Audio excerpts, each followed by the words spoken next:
ตรหนาวเลยโอเคครับ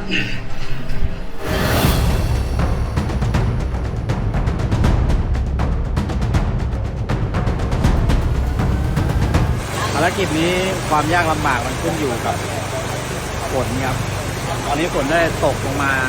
เพิ่มนะครับพอฝนตกลงมาเพิ่มระดับน้ำในถ้ำ